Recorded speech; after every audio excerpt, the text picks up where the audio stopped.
All right, so we're gonna go through this README, and then this README will be the basis for what we're gonna do, and then I'll make a couple slight tweaks, and then we'll go over UUIDs and slugs. So using that in URLs instead of like the primary key of the database object. And then we'll also talk about, well, we'll just do another example. We've already talked about it. We'll do another example of using a third-party API.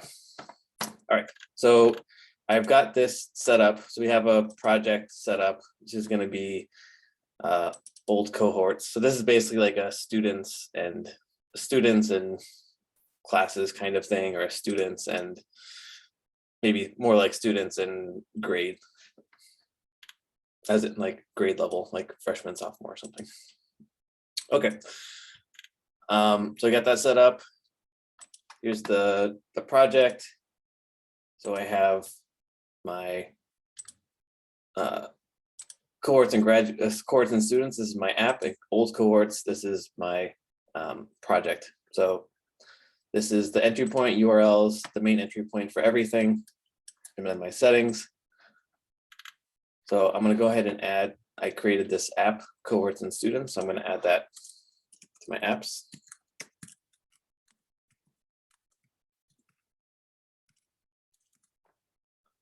And cohorts and students doesn't have anything yet. So let's start copying and pasting. So the models, fairly simple. Let's take a look there. So what do we know about our models? Or what can you tell me about the models?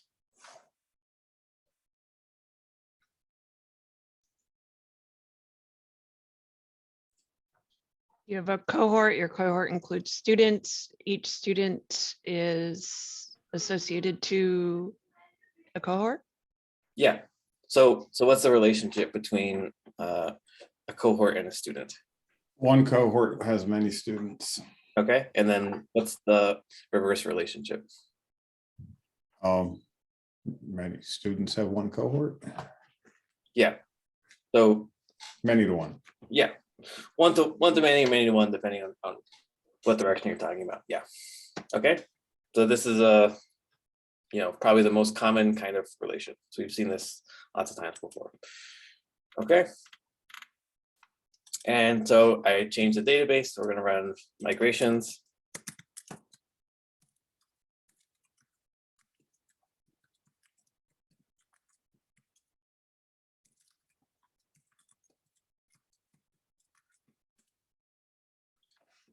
Okay, so it looks like that went fine. And then we're going to add some dummy data. So I'm just going to copy this, but we've seen lots of different ways to add dummy data. There's third-party, there's Django seed. So there's third-party modules. You can create a fixture. You can just create a script. So here's another, since it's already there, I'm going to use it, but this might be a little tedious to write. So I'm going to go into the shell, and then I'm just going to paste this into the shell, and it's going to import my models that I need, cohort and student, and then just create a bunch of records. So Python .py shell.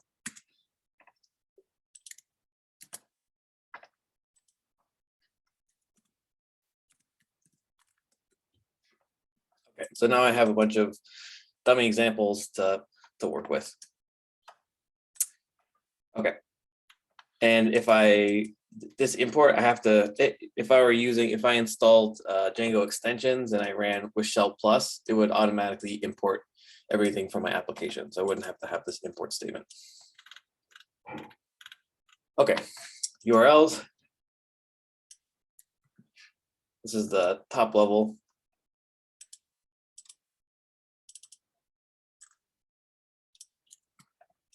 So we have two base routes. I have admin, which comes for free, and then anything that comes into /cohorts is going to get handed off to our students and cohorts URLs, which we haven't created yet. So we're gonna have to do that.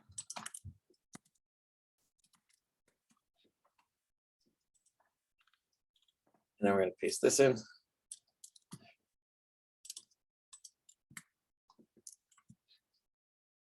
Okay, so now we have those routes available, and let's take a look real quick.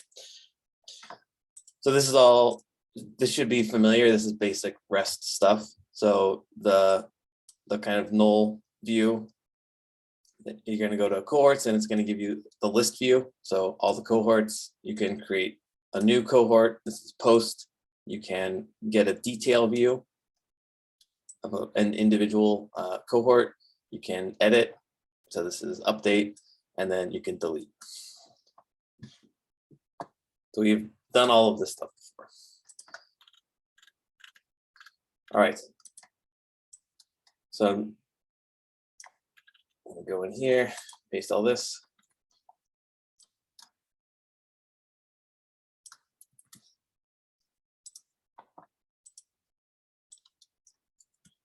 So this is functional views. Again, nothing too surprising. If we go to the list, cohort list, we grab everything from our database using the model, and then we throw that in there. And we haven't put in this, but cohorts list.html, it's going to serve that up. We've got a couple, or this helper method here. So we have views, but these are just functions, right? So you can organize this however you like. You can have other functions that are helpers, or you can do whatever you want, but the main view function is going to get called. So whether that function also calls other functions is up to you. Can anyone tell me what's happening here? So if I create a new cohort.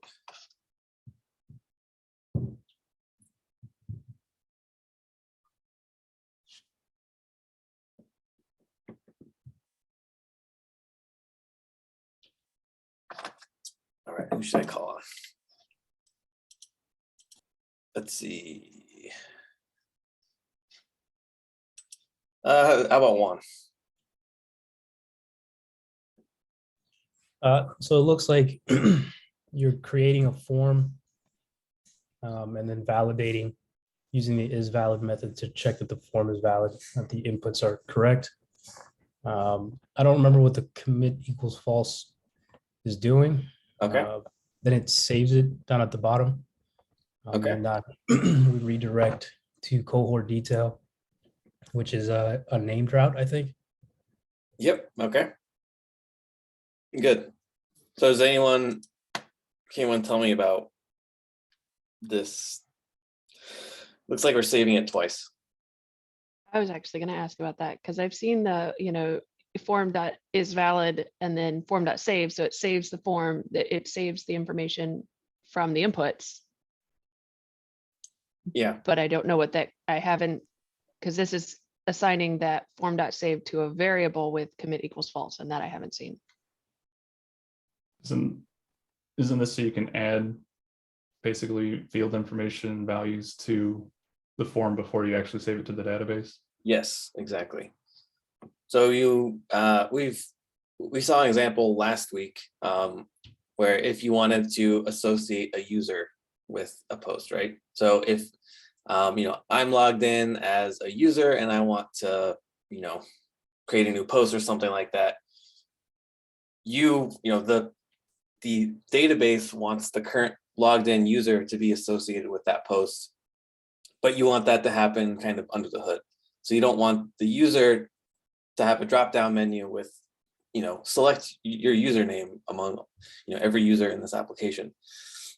So you don't want to really get that from the form directly. So you'll want to intercept that basically at some point, and you can override like the save method or something like that. And once you have that, you can add information to the form.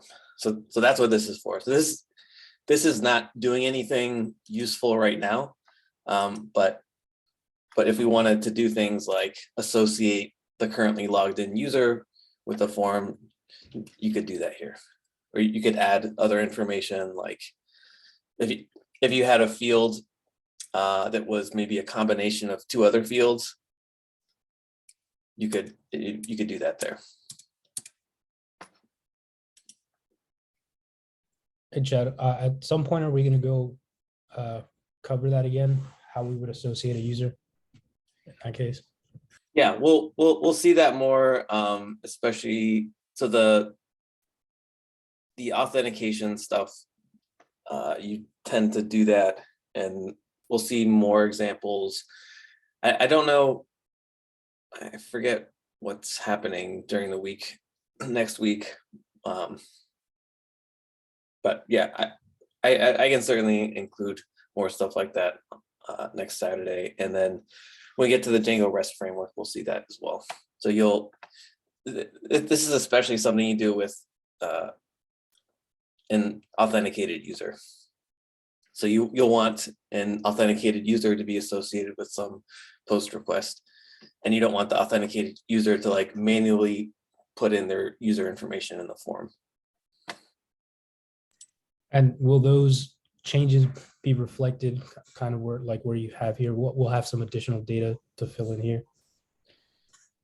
Yeah. So there's a couple of things that can happen depending on exactly what you're doing. You can like add stuff to the form here, or you can override the save method, for example. So in your models, you can override the save method and do stuff, basically like override the save method, do some stuff before you save it, and then call the super save. So just basically pass it along. Okay. So we could potentially explicitly tell it what to do from within our model. Okay. Yeah, absolutely. Okay. Thank you. Yeah. So that's what we did last Saturday, if you recall, which it's fine if you don't. But we took the request from the form and then added it. We got the user information from the request and then added it to the form before we saved it. So we did that kind of implicitly or hidden away from the user. Okay, so that's our views for right now. So nothing really interesting happening there. And we're going to have a form. So I'm going to create forms.py.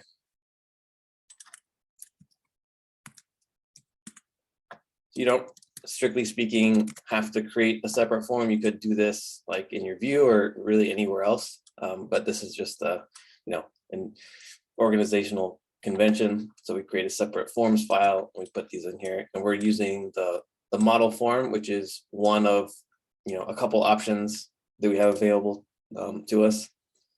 So you create this meta class, this inner meta class, which is basically going to give you it's going to tell Django the specific information that you want. So you're going to use a model form and you want to base it off the cohort model. So Django is going to take care of almost everything for you under the hood, and then you just tell it what fields you want.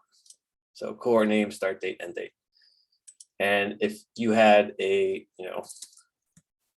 user, for example, if you had a logged in user, then so what we saw last week was initially we started with this where we had this as a field in the form. So this actually showed up as something that the user could choose, but you don't really want that. So you wouldn't include that, and you would insert that at some point later. Okay, so we're going to create some of these. So templates, cohorts, and students.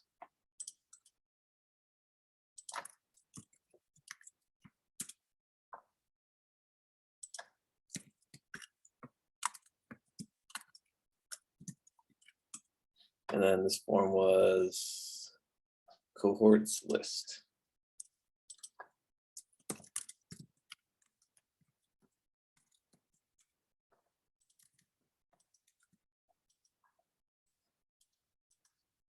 All right, so someone, let's see, let's pick someone. Josh, tell me about this A tag.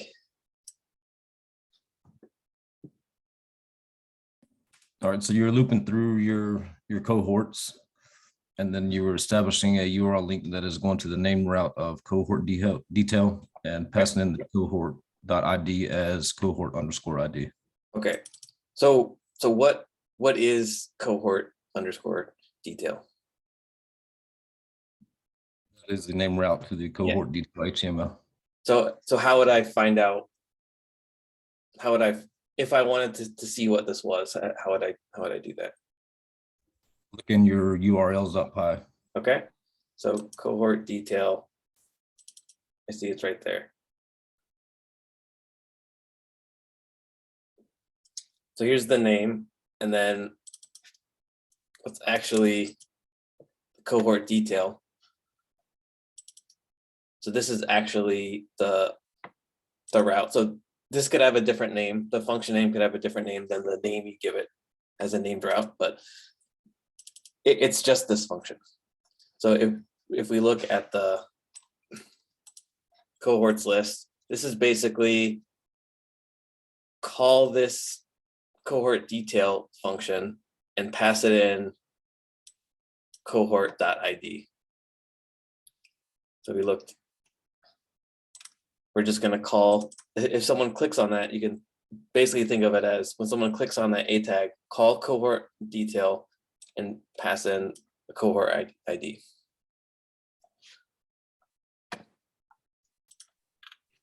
Hey, Chad, I have a quick question about that HTML. Sure. Could you have just put cohort.id, or do you have to make it that the cohort_ID is equal to that? So could you just pass in the .id?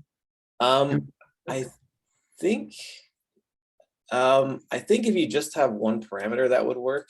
Actually, I'm not sure off the top of my head. We could try it.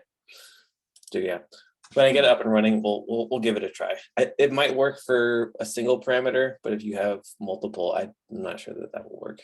Okay. Well, I'm wondering, so I get what you're saying, Tressa, but if you're looking at the views, so your helper method, you pass in the cohort_ID. And so you're taking from your database that the cohort, like your cohort.id that's what the information that it's getting. Yeah, so Yeah.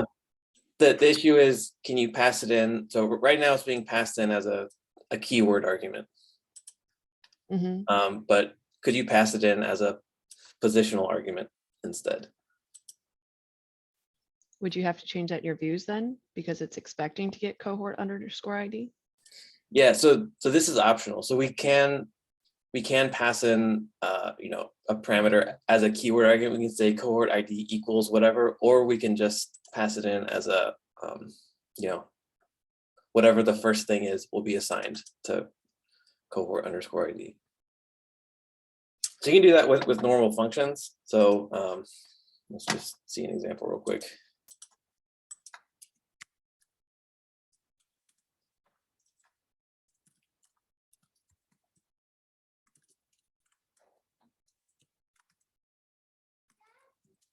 I'll just have two parameters, and then let's just do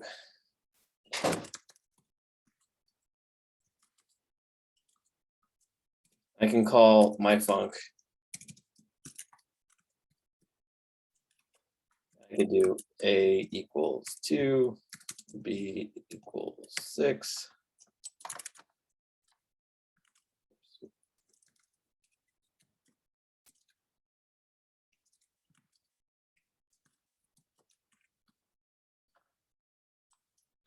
So again, pass this in. I can also do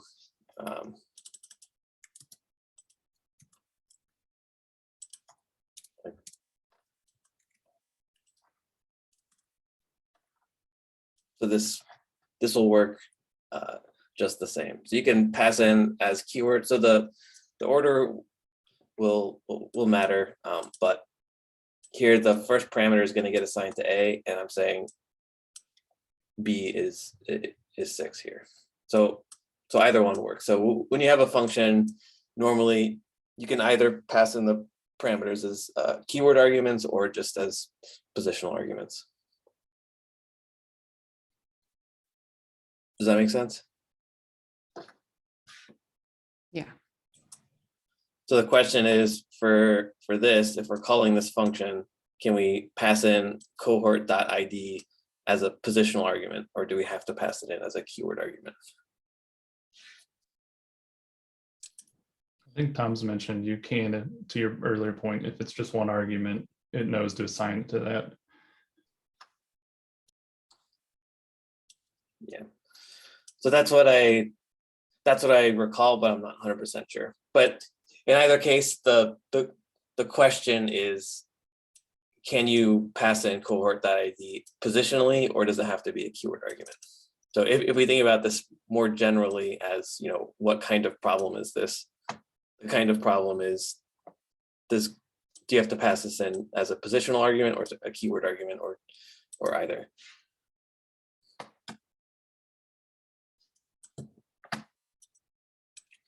All right, so let's do cohort detail.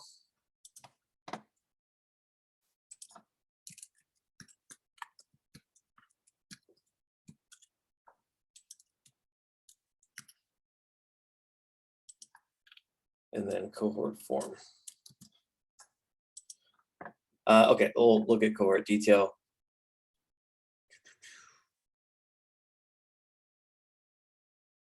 So what's the, Melissa, what is a CSRF token? I'm pretty sure it has to do with security. Yep, okay.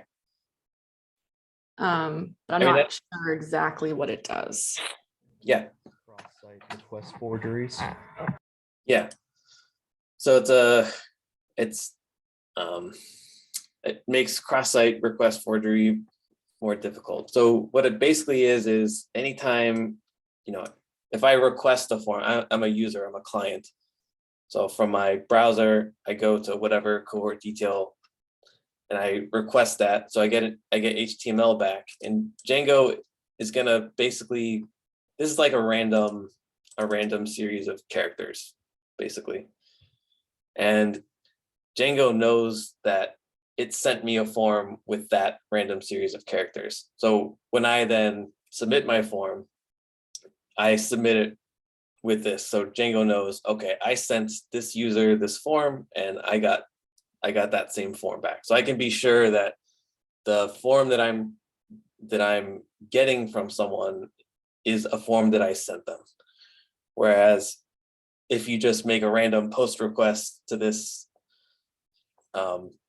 it's not going to have this token, or it's not going to have the right token. So Django will reject it. It's like, I didn't send anyone this form. Here I am getting sent the form that I didn't send out initially. So that's basically the point of this. And it's a requirement by default. So we can look in the settings. Settings.py. So this middleware. So middleware, does anyone know what middleware is? It's kind of a fuzzy concept, I guess. It's what lives in between, like the input part of the system and the processing part. Yeah, exactly. So you can think of middleware as a bunch of filters on the request object. So the request object is really the kind of most important thing in Django. And all of this middleware will basically modify that request object.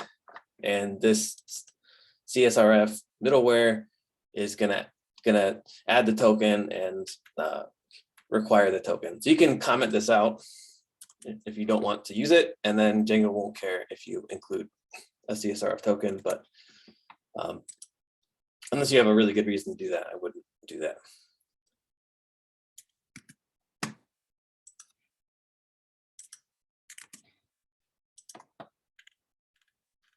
All right, so let's go ahead and run the server and we'll see if that works.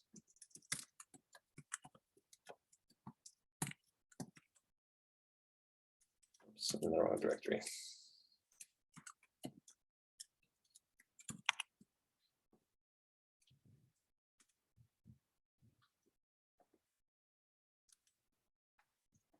Okay, so I go here. I don't have a base route defined, which, you know, if this were a real application, I would definitely want to do that. But here we go. / cohorts, and looks like this works. So I have Bravo and Charlie.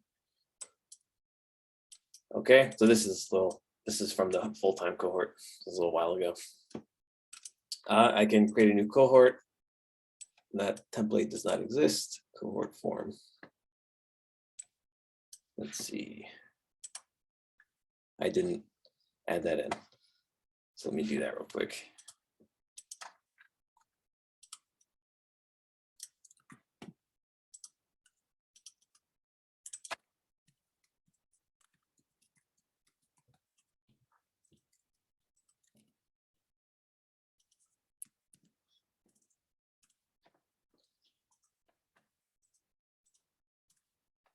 Okay, so that works.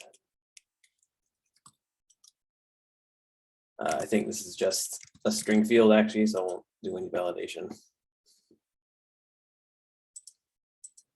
Okay, and something wrong with let's see. Let's see what is the cohort detail.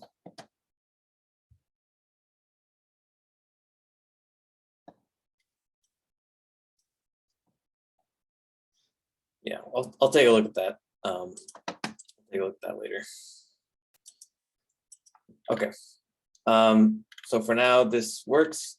So we're gonna now do the nested part of this. So I'll paste this into urls.py.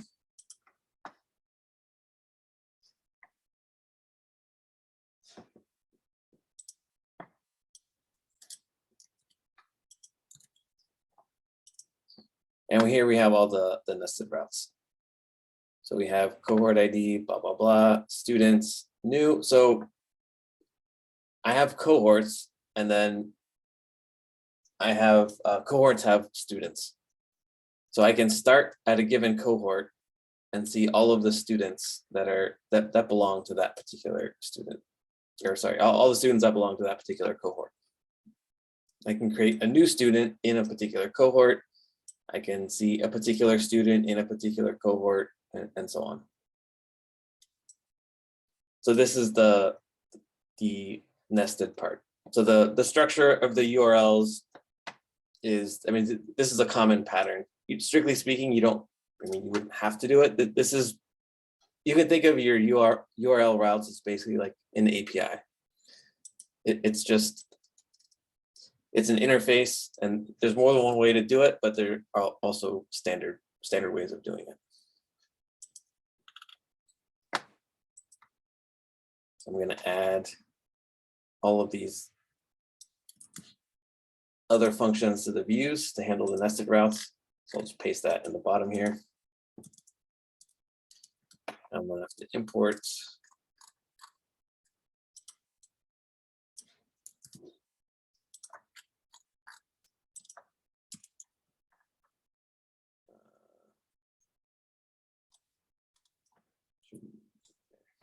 Chad, were you trying to get rid of that line 1 comment earlier? Is that what you were looking at?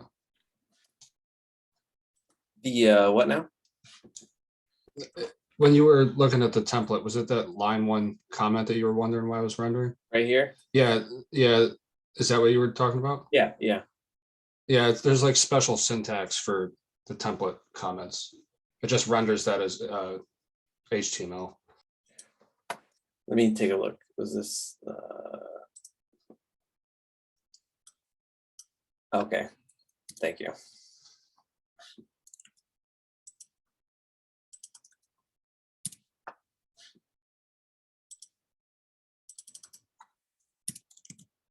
Okay, I thought there was an issue with the URLs not working. Thanks, I wasn't paying attention. All right, cool. All right, so we've got the nested routes pasted in, and it's basically the same kind of stuff. So there's a lot of repetition, which is one reason to use classes. So the real difference here is that if I want to edit a student, I access a student through its cohort. So I have to know the cohort ID and the student ID. So this is kind of inefficient. This is basically just kind of showing you the basic structure of what you might do here. But yeah, so you have the cohort ID and student ID, so it's going to take 2 parameters here. So obviously the database isn't going to necessarily care about the cohort because I just want to access it. So the student ID is actually sufficient to get the student. But this is just kind of an example to show you the basic structure. Okay, so let's look at cohort detail.html.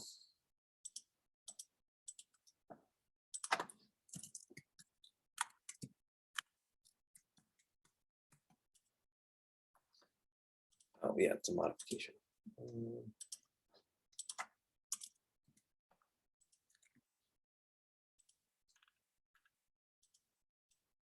And then student detail.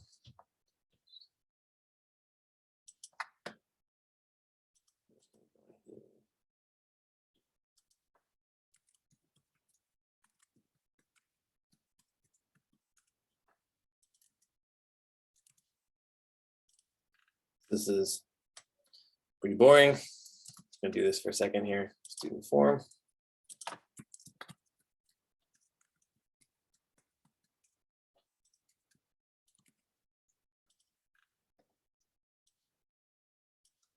Students list.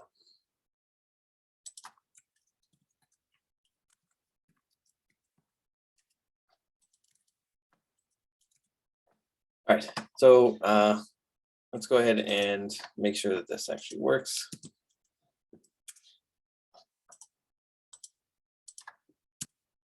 Go to cohorts, go to a given cohort, and then I can see all of the students in a cohort. So you can see the route here, cohorts 1, this is the first cohort, and then all of the students associated with the first cohort. So I can see, I can access a particular student from there.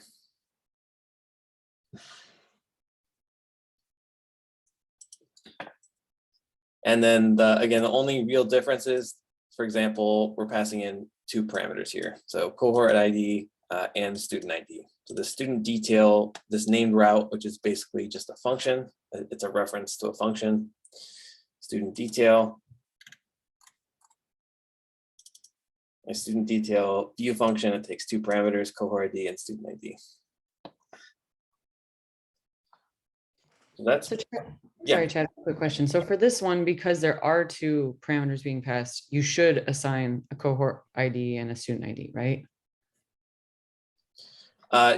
In the HTML, you mean? Yeah, sorry, in the HTML. Yeah. So I don't think this will work. You'll get an error if you try to, let me go back to the student detail. Yeah, so if I click on this link and I only supply it, for example, I don't give it the cohort ID. What if you just put cohort.id and then student.id? If you didn't, because is it still considered positional then? So it would know that that first ID went with the cohort? Yeah, I'll give it a try. So right now, let's see. Maybe this is still saved. So now I get an error. Reverse for edit student with keyword argument, student ID not found, blah, blah, blah. So it's throwing me an error. So I'm gonna add this back in. So this we know works. We're passing in them as keyword arguments. So let's try passing them in as, I'm not even sure. I would use a comma here.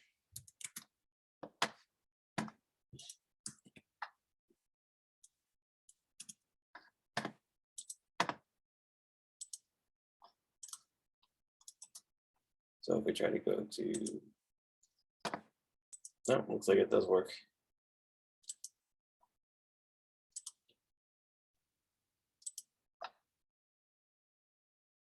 Yeah, I mean, that it looks Okay. like you can actually do that. Thank you. I don't know that I would necessarily recommend it, because this is really just like a string. So it's, yeah, but yeah, so it looks like this does work actually. Let's try a different cohort.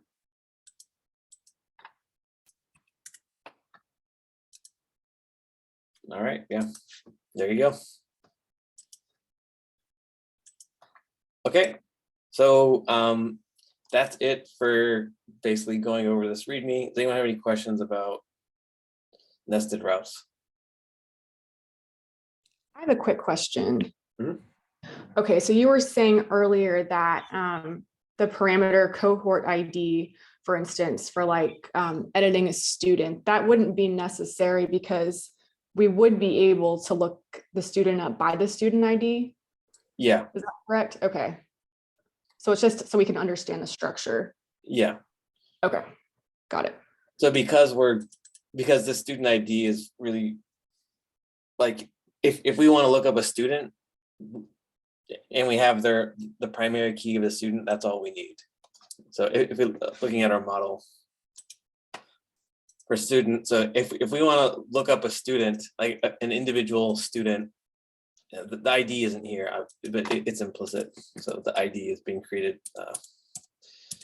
And we can see the ID being created if we look in migrations. So here's the ID field. It's like a student. So this ID field is automatically being added. So this is auto created primary key true. So it's gonna auto increment. So if we know this is the unique identifier for any record in the student table. So if we have that, we don't need anything else. So you could do like a SQL query where, select star from student where ID equals 3 and first name is, Bob or whatever. But that the second part of that would be superfluous. If you know that Bob is ID 3 already, you don't need to add in extra stuff. Does that make sense? Yep, thank you. This feels like a really stupid question, but so for every class that you make, it automatically is going to make a primary key ID, correct? So like that ID automatically gets generated for each class that you. Yeah, make? by default. Okay. You can tell Django not to do that, but by default, it's gonna add an ID field automatically. Okay, thank you.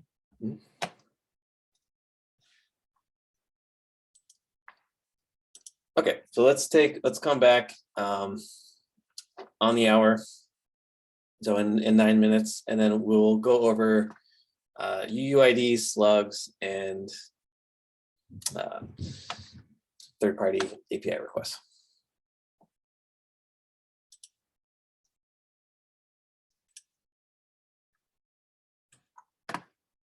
Okay, so we're gonna talk now about, so currently for our application, we're using basically information directly from our database in our URL. So cohorts 2, and this 2 is the primary key of this cohorts, record in our database. There are a couple reasons why you might not want to do that. Yeah. Does anyone have any thoughts why you might not want to do that?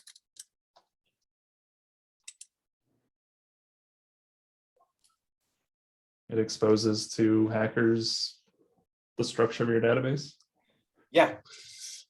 So you're giving information about something in your database, and if it's a auto incrementing primary key, then you can figure out how many records exist and stuff like that. So it's not, you know, you're increasing the exposed surface area of your application, which is, you know, that information in itself probably won't do much, but that in combination with other things could be a problem. So one thing you can do is, if we look here, for example, this Trello URL, we have some random gibberish, basically, like a random string of characters and numbers. So this is similar to, like, you know, a hash. We've seen, you know, SHA in a Git commit. So if you look at your Git commit, it's just a long hash. There's all kinds of hashing. And then we have something else. So this is actually a slug. So a slug is basically just a URL safe string. The URL can only handle a subset of all possible characters. And so if you want something to be included as a URL, maybe, so this is handy because it's the name. For example, Charlie Retros, this is capital with a space. So this just changes the space into a dash and makes everything lowercase. So this is an example, the Trello board is an example of using essentially like a hash and a slug. And Django you can do the same stuff with Django. So instead of using, you know, cohorts 2 or, you know, user 5,132 / board, it disguises this. So I don't really know much about Trello's database now. All right, so let's go ahead and implement that. So this hash function, there's a number of different possible hash functions you can have. The term that we'll use is a UUID. It's a universally unique identifier. So it's basically just a bunch of gibberish that should be unique. And Django can handle that. So let's go to, you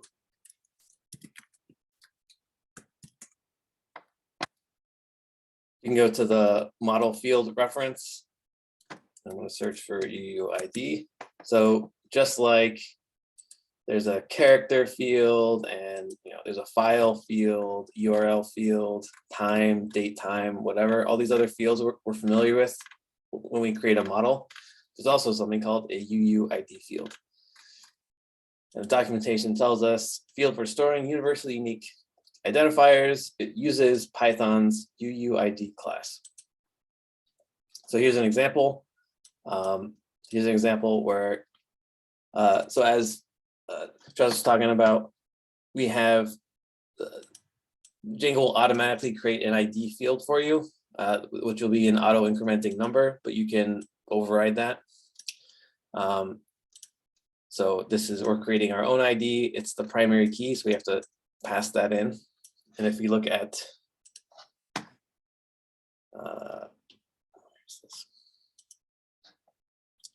you can see that here in the auto created field that Django also passes in primary key string. So you can do that. So instead of using an auto incrementing primary key to identify your record uniquely, you can use this UUID field instead. And you can look, this links to the Python documentation, UUID. So there's a few versions. Let's see, where's that?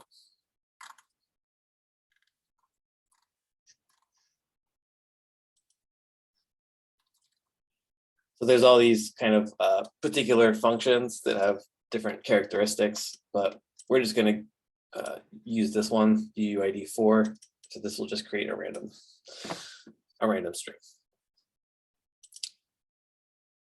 Okay, so we're going to go into the models, and in cohort, instead of using the built-in default, I'm actually going to make it a UUID. So ID equals models.UUID field, and we have to pass in a few things. So looking at the documentation, looks like I want it to be the primary key. So I'm going to do that. So I'm going to override the built-in one. And let's see.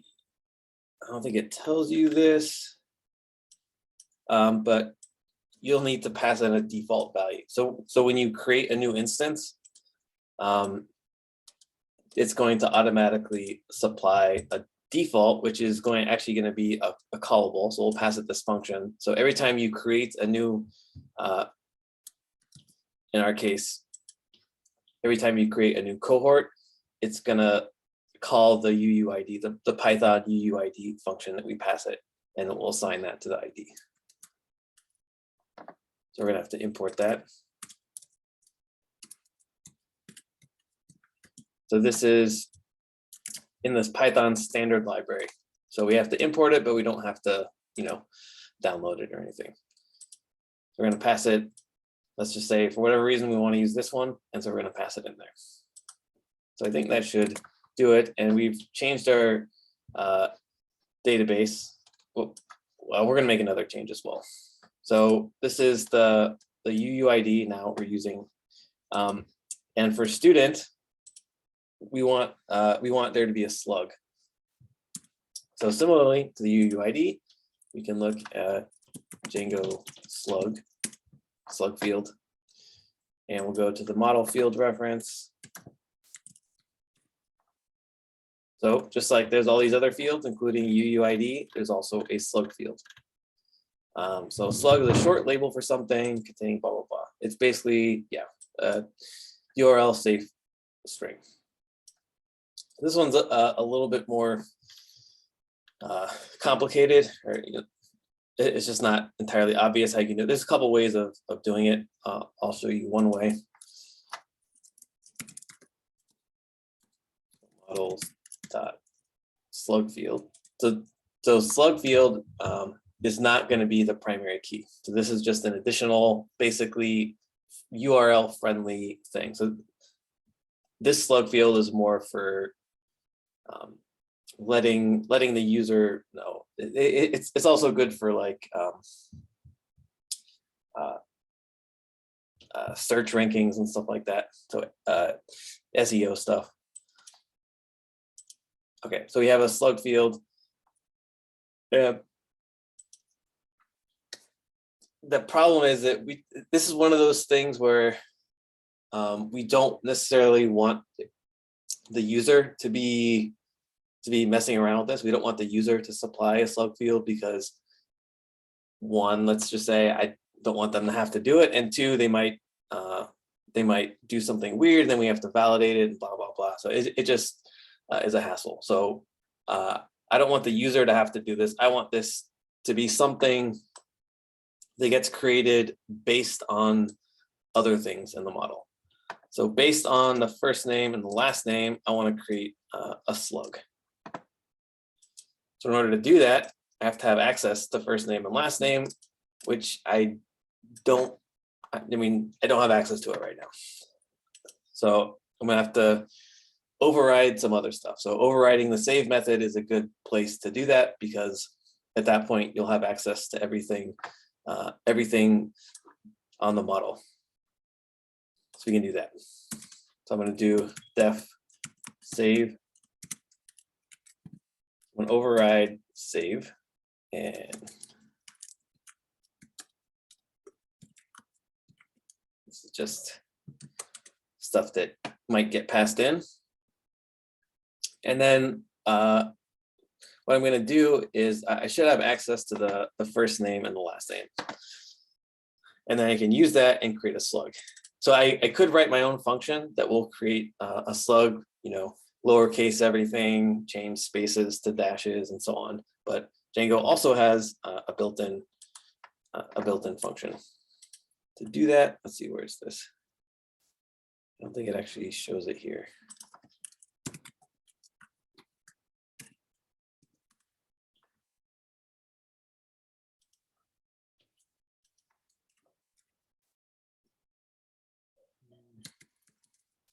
There you go. So Django has this, converts a string to a URL slug by converting ASCII, blah, blah, blah. So it's just gonna to do all this stuff. So we don't have to worry about it. So that's nice. We could pretty easily write our own function, but Django supplies this one. So why not use that? So it comes from django.utils.text.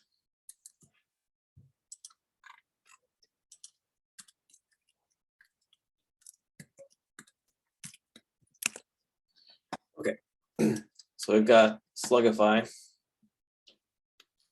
And then, You got an error in the from, you got two from. oh, oops. Okay, good, thank you. All right, so we've got this slug field now assigned to our student model, but again, this is basically like a hidden field. As far as the user is concerned, the user shouldn't have to worry about this. So we're going to override the save method, and we're going to do self.slug is slugify, and then slugify takes a string, so it just takes a string. You can pass it a keyword argument, but we'll just ignore that for now. So we'll pass it a string, and it's going to be, we can make this whatever we want, but we'll use a combination of the first name and last name. So because we're in save, the model, we already have access to first name and last name. So we'll do formatted string.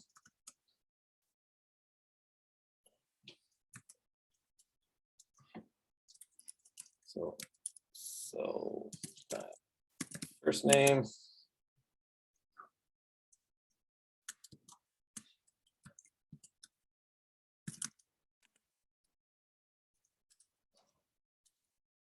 Okay, so we've overridden the save method, and we're so at this point in the life cycle of the request, the user is like submitted the form, right? And the form is being saved, so we call .save on the form. We're now going to go here, and then we're going to add something. We're going to modify the object that we want to save to the database, and then because Django already has all this stuff built in, almost all the time when you override something, you're going to want to call the super so Django can finish doing what it does. So we're gonna add something, and then we're gonna pass it on to the rest. We'll let Django do its thing. So we'll call super save args. So this is basically, including this args quargs thing, it's basically just like a safety thing. So I'm not even sure that save needs any args or quargs. It might. We could take a look at it, but it's also something that Django recommends you do just for future proofing. So in case Django ends up adding other options in the future, if you write it like this, you keep it generic, so it's basically safer. Okay, so we've changed our database, and this is a pretty major change. So rather than try to kind of make incremental adjustments, I'm just going to blow it up and recreate it. So I'm going to delete the database here.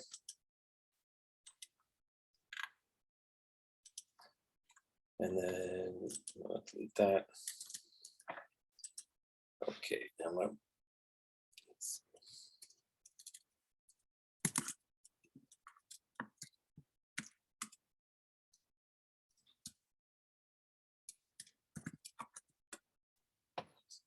okay, so let's check out the migrations here, and we can see the students gets the default, right? The auto incrementing, blah, blah, blah. But here we've overridden that. So now we have the UUID field. All right, so let's run the server. Okay, so yeah, we'll see what happens.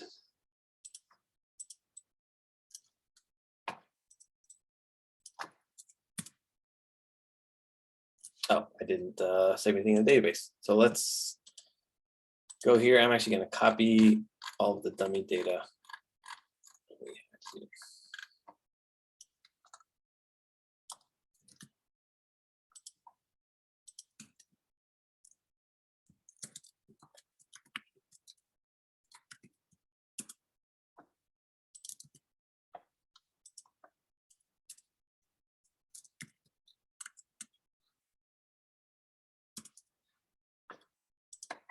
All right, let's try this now.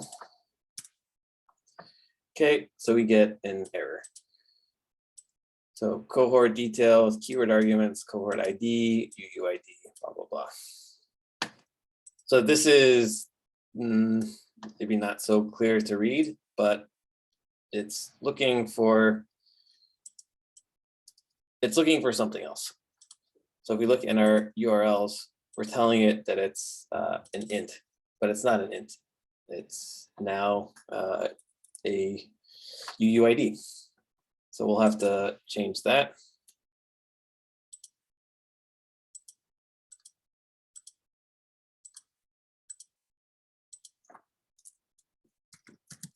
This is a, that is a UUID, right? Yeah, okay, UUID. And then this right here in the nested route, this is also not an int, it's going to be a slug now.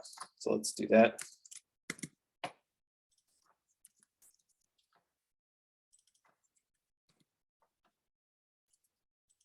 I'm just going to keep these names the same because I don't want to have to change them everywhere. But you might also want to rename this, so student slug or something like that. Okay, so we're still going to have an issue, but let's see if we can get a little farther. Okay, so this works now. And if I go to Bravo, you can see in the URL that instead of cohorts 1 or whatever, it gives this UUID. So now I know less about the database. Okay, and if I see the students in the cohort, I go to students. And so this is still showing me students 2, right? So I don't want that. So let's look at the detail view. So I go to the view and student detail. I'm passing in the student ID here. So student, and let me look at the student detail. So I don't want this to be the ID, I want it to be the slug. So student.slug, and then student dot, let's try that. So there are some other modification. Actually, we'll keep the student ID here. Edit student.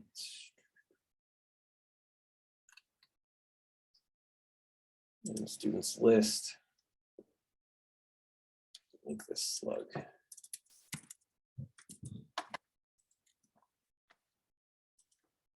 Let's try that.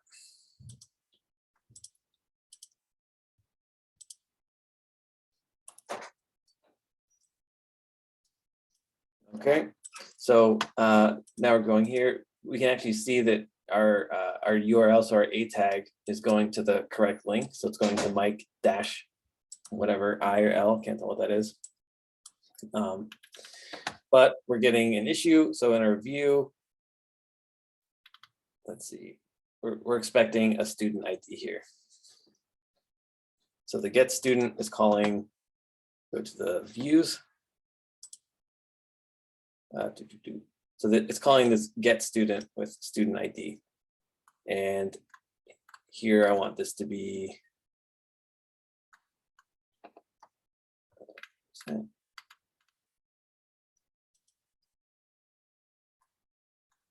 yeah, get student. So I'm going to make this slug.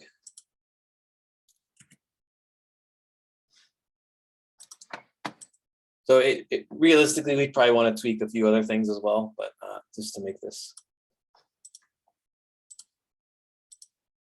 So now we see that Gin-C or whatever. If we go back, so we can see that we now have this UUID in the URL and then the slug here. So are there any questions about that? Can I see the last thing you just changed in the code? So I just, instead of searching for the, so this student, again, like I would want to make some more changes. This is just kind of a quick, so the student ID is a bad name for this now because it's not really a student ID anymore. It's a student slug. But I'm looking for a student based on the slug. So the other issue is that this assumes that a slug is unique, which may or may not be the case. So, you know, I would actually want to probably redesign this a little bit, but I don't want to spend a lot of time to do that. Just to show that the basic idea of you can change, you can basically customize your URL here. That's the main point of this.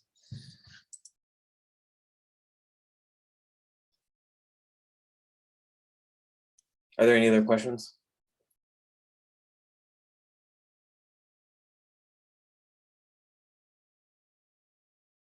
Okay.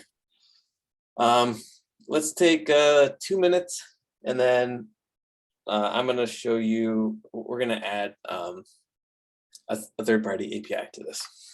Okay, so just quick break, 2 minutes, and we'll be back.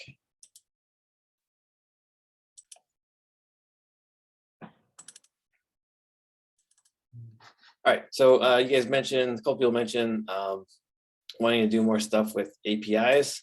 So we have this application, which is students and cohorts. So I was thinking of, okay, what API could we use real quick? And I found this, so I actually looked around, you know, something to do with names. So we have access to people's names. So let's, you know, kind of enrich what you can do with a name for someone.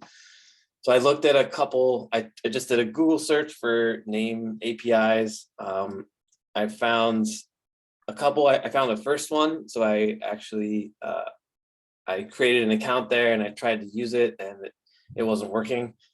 And the documentation was pretty bad. So I just, okay, forget this. So I found this one and I tried this one out and this one worked pretty well. So that's a common experience that you'll have if you're trying to use API. So the first thing is, hey, I want to do some extra thing. I want some extra thing.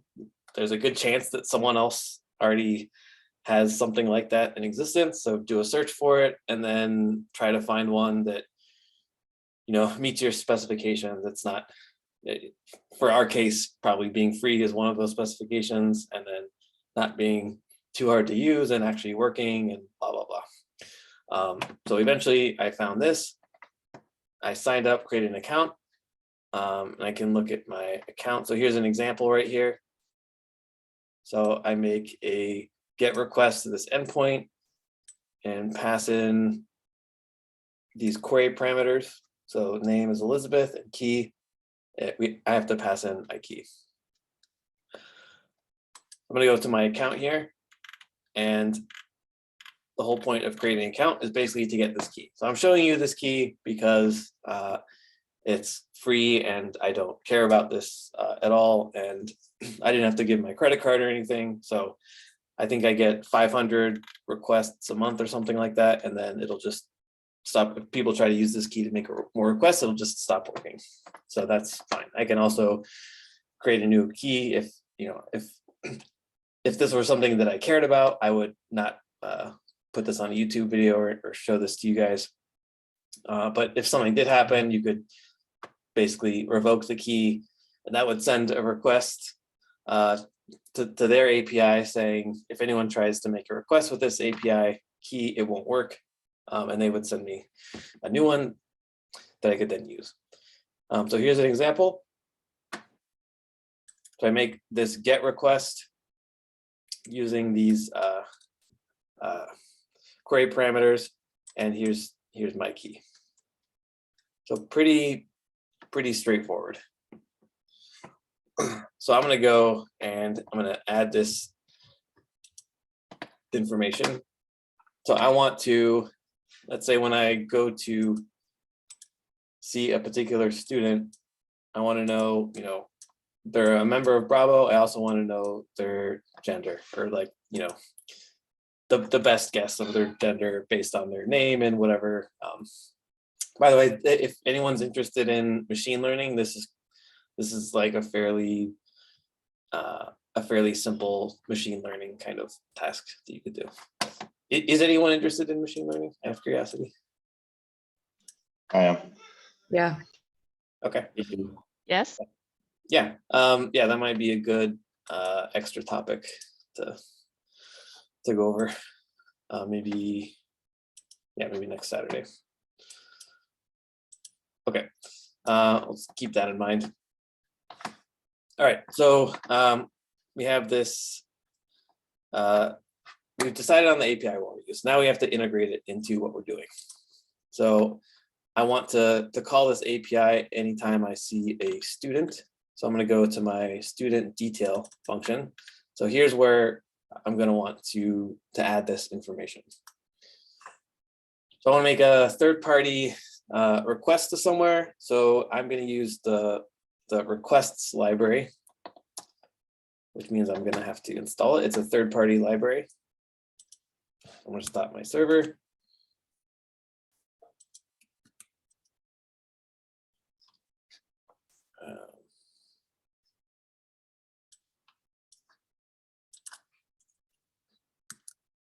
There we go.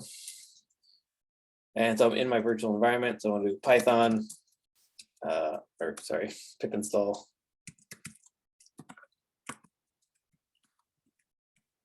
Install requests. It's going to do that. Let's take a quick look at the documentation. So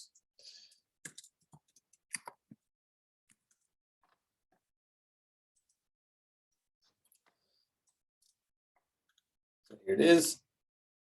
Here's an example. So requests, there's this get method there, and looks like you pass in a string, and you can pass in some other options. And then you can see what the status of the request is. You can get particular headers. You call JSON on it, and then you get the JSON object with the results. Okay. So that's fairly straightforward, I think. You can look at the code if you want to do more advanced things. Yeah, there's plenty of resources for using requests. All right, so I've got that installed, so I'm going to import it here.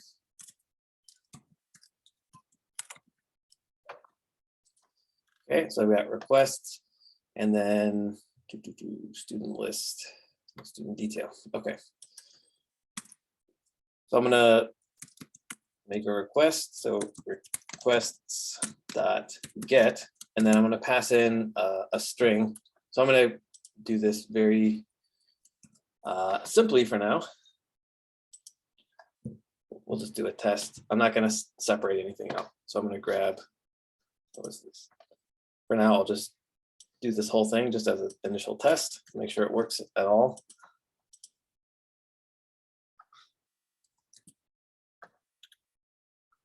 So there's my request, and because these are query parameters, I can shove those in the get request. I could also, you know, if this were a real application, I would want to separate this out. This key I would inject this via an environment variable. So I wouldn't put this in the source code directly. Okay, so we can make a request, and then we can get the JSON back. So let's see.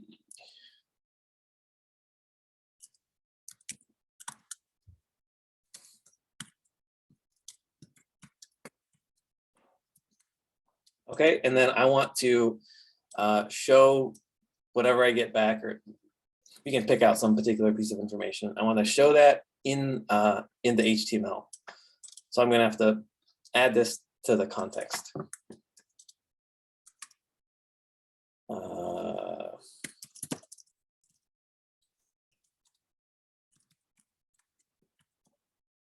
I'm going to whatever I get back here. So I'm not sure, I'm not even sure what I'll get back exactly yet. But I'll have access to it inside the template by the name of gender. So I'm going to go into the student detail and I'm going to add that here.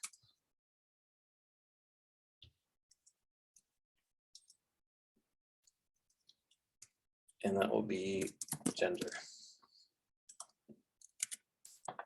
Okay, so let's see if this works.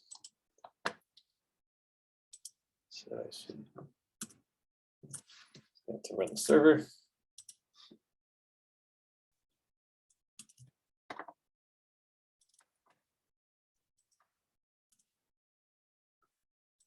And that works.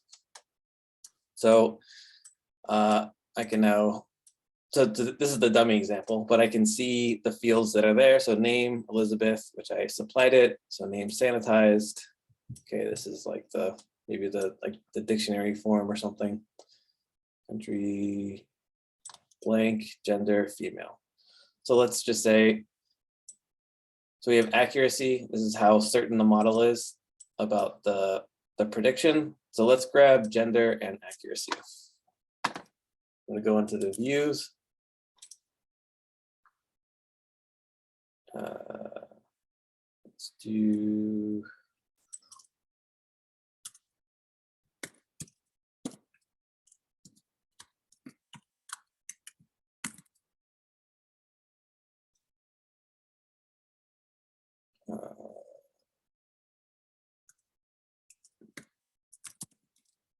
I'm going to create an object here.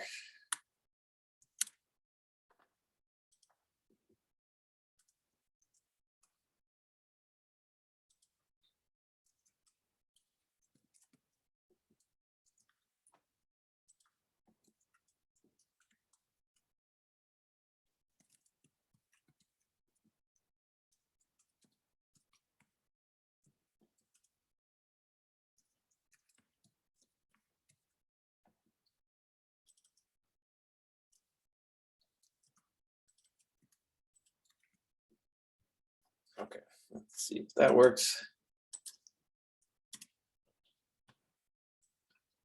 Okay, so now we're just getting the information that we want.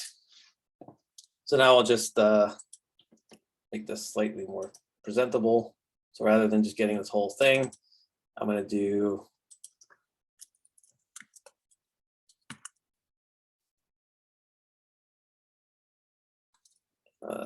let's see. Let's do some kind of check. So we have confidence. So let's do if it's, I don't know, like 90% confidence. We'll do, let's see.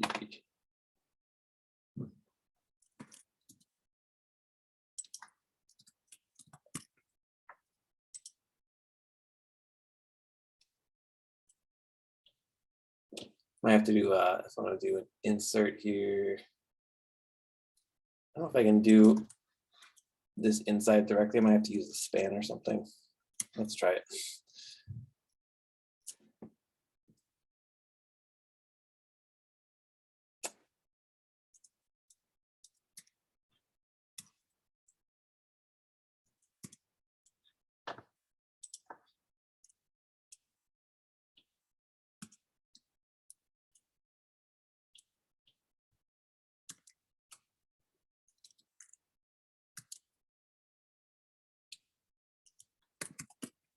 Gender dot.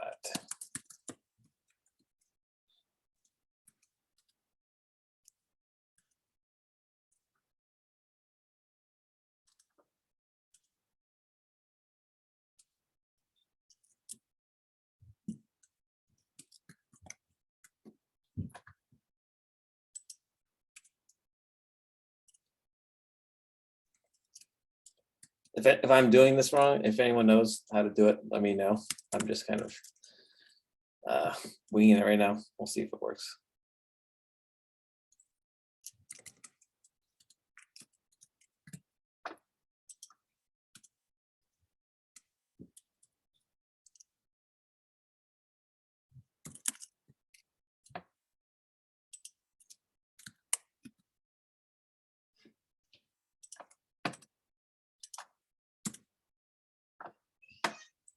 So the condition looks like it's not getting picked up here.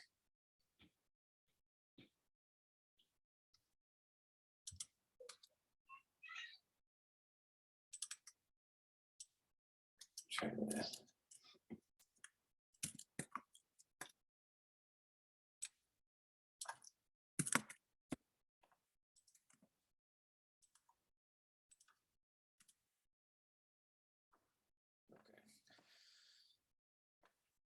So not very pretty, but I think that should do for our purposes right now. So it looks like we have the basic stuff working. So let's go into the view, and instead of using the default name, we're gonna pull this out. So I'm gonna make this formatted string instead of, I'll do student first. Should be able to get that from here. So let's try that.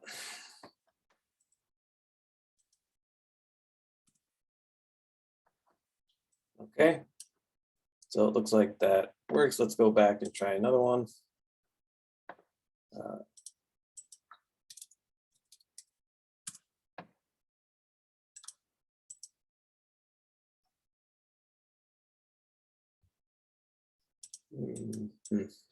Go back to cohorts real quick. Charlie, students in the cohort. So Arthur, probably a male. Go back. Darnell, probably a male.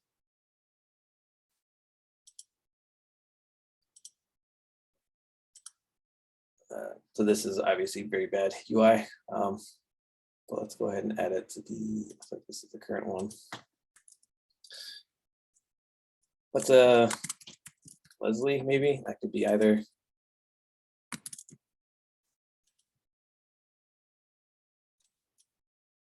So yeah, I think we messed, yeah. So I'm not gonna deal with it. I'd have to mess around with some stuff based on the changes that we made to the slug.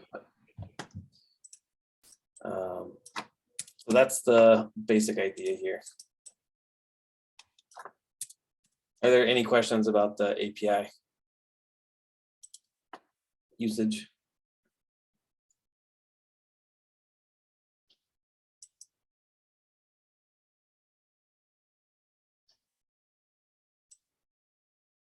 No questions? Okay, so another thing that I'm not doing any error handling or anything like that, so I would want to do that, but this is the basic idea. So for Python, in JavaScript, you have to use a promise to do this kind of stuff. In Python, you don't have to. You can do it like this. So make a GET request. This key would be stored in an environment variable. You pull out, just like with any other API request, it's probably going to be JSON. So you pull out whatever you want from the JSON, you can process it, do whatever else you want. And then here, we're going to just insert it into the template and serve up the template.